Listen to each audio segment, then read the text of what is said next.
नमस्ते। कभी सोचा है हमारी ये जो दुनिया है, ये विरोधाभासों और सवालों से कितनी भरी हुई है? पर क्या इसे समझने का कोई तरीका हो सकता है? चलिए आज इसी की पड़ताल करते हैं। जरा इन दो तस्वीरों पर एक नजर डालिए। देखिए, एक तरफ है एकदम शांत सुकून भरा गांव जहां जिंदगी प्रकृति के साथ जुड़ी हुई सी लगती है, और फिर दूसरी तरफ है ये भागता दौड़ता हलचल से भरा शहर, तरक्की और रफ्तार का प्रतीक। हमारी दुनिया बिल्कुल ऐसी ही है, ऐसे ही विरोधाभासों से भरी हुई। तो फिर सवाल ये उठता है कि इतनी तेजी से बदलती दुनिया को, जहां एक तरफ युद्ध है तो दूसरी तरफ पर्यावरण का दबाव, आखिर इसे समझा कैसे जाए? देखिए, इसका कोई एक सीधा साधा जवाब तो है नहीं, लेकिन हाँ, हमारे पास एक शुरुआती बिंदु जरूर है। तो इन बड़े बड़े सवालों के जवाब ढूंढने के लिए हमें एक शुरुआत तो करनी होगी, है ना? हमें सोचने का एक ऑर्गेनाइज्ड तरीका चाहिए, एक ढांचा जो हमारी समझ को सही दिशा दे सके। और यहीं पर एंट्री होती है सामाजिक विज्ञान की। ये कुछ और नहीं बल्कि इंसानी समाज का अध्ययन है। ये एक बहुत ही पावरफुल फ्रेमवर्क है जो हमने खुद को और अपने समाजों को बेहतर ढंग से समझने के लिए बनाया है। और एक बात समझनी होगी, सामाजिक विज्ञान सिर्फ कुछ तथ्य रटने का नाम नहीं है। जैसा कि यहाँ कहा गया है, ये सही सवाल पूछने की एक कला है, क्योंकि जब सवाल सही होंगे तभी तो हम सही जवाबों की खोज शुरू कर पाएंगे, है ना?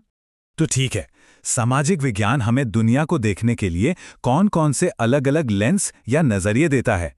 चलिए देखते हैं कि हम इंसानी जिंदगी का विश्लेषण करने के लिए किन 5 मुख्य तरीकों का इस्तेमाल कर सकते हैं। ये हैं वो 5 मुख्य नजरिए। पहला है भूगोल, जो हमें समझाता है कि हमारा माहौल, हमारी जमीन हम पर कैसे असर डालती है। फिर आता है इतिहास, जो हमें अतीत की कहानियां सुनाकर ये बताता है कि आज हम यहाँ क्यों हैं। संस्कृति हमारी मान्यताओं, हमारे रहन सहन की पड़ताल करती है।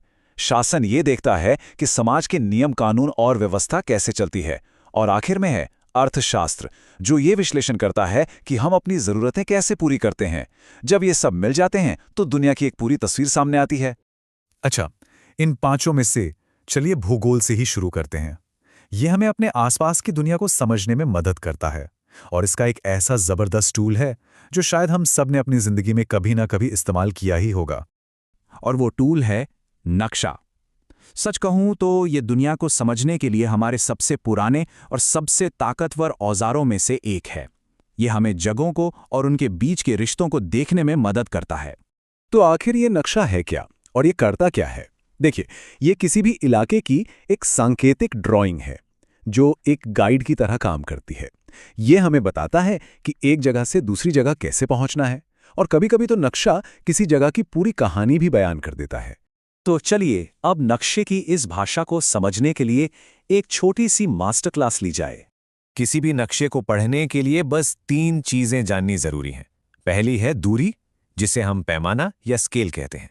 दूसरी है दिशा, और तीसरी चीज है प्रतीक यानी सिंबल्स।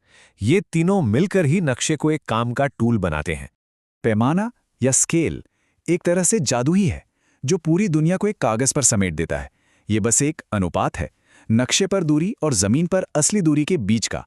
जैसे हो सकता है कि नक्शे पर 1 सेंटीमीटर असल में 500 मीटर के बराबर हो। इसके बाद आती है दिशा।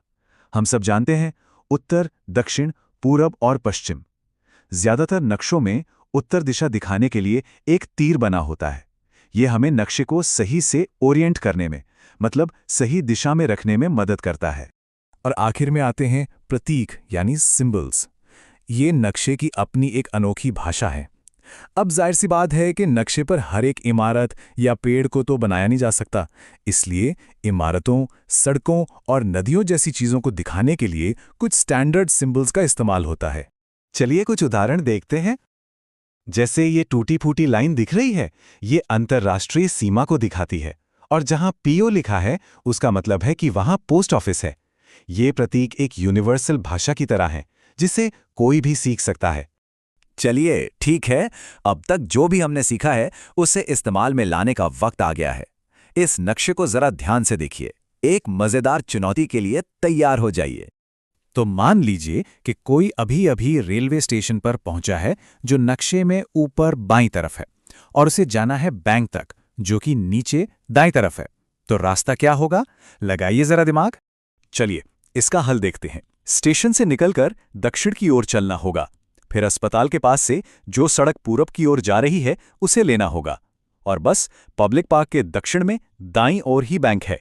मिल गया? देखा, नक्शा पढ़ना कितना आसान हो सकता है। तो अब सिर्फ एक दर्शक नहीं, अब हम सब एक तरह से खोजकर्ता बन गए हैं, जो अपने आसपास की दुनिया को पढ़ने और समझने के लिए जरूरी उपकरणों से लैस हैं। असल में नक्शा पढ़ना सिर्फ कागज पर बनी लकीरों को समझना नहीं है। हर समाज, हर मोहल्ला अपने आप में एक जीता जागता नक्शा है, जो रास्तों, खास जगहों और अनगिनत कहानियों से भरा हुआ है। बस हमें उसे पढ़ना आना चाहिए। तो आज की सारी बातचीत का सबसे जरूरी सार क्या है? वो ये है कि सामाजिक विज्ञान एक बहुत ही रोमांचक खोज है। ये हमें सिखाता है कि हम अपने आज को समझने के लिए अपने अतीत का इस्तेमाल कैसे करें, ताकि हम सब मिलके एक बेहतर भविष्य बना सकें। तो अंत में एक सवाल सबके सोचने के लिए। अपने चारों ओर देखिए, अपने मोहल्ले में, अपने शहर में, अपनी जिंदगी में। आपकी दुनिया का नक्शा कौन सी कहानी कहता है?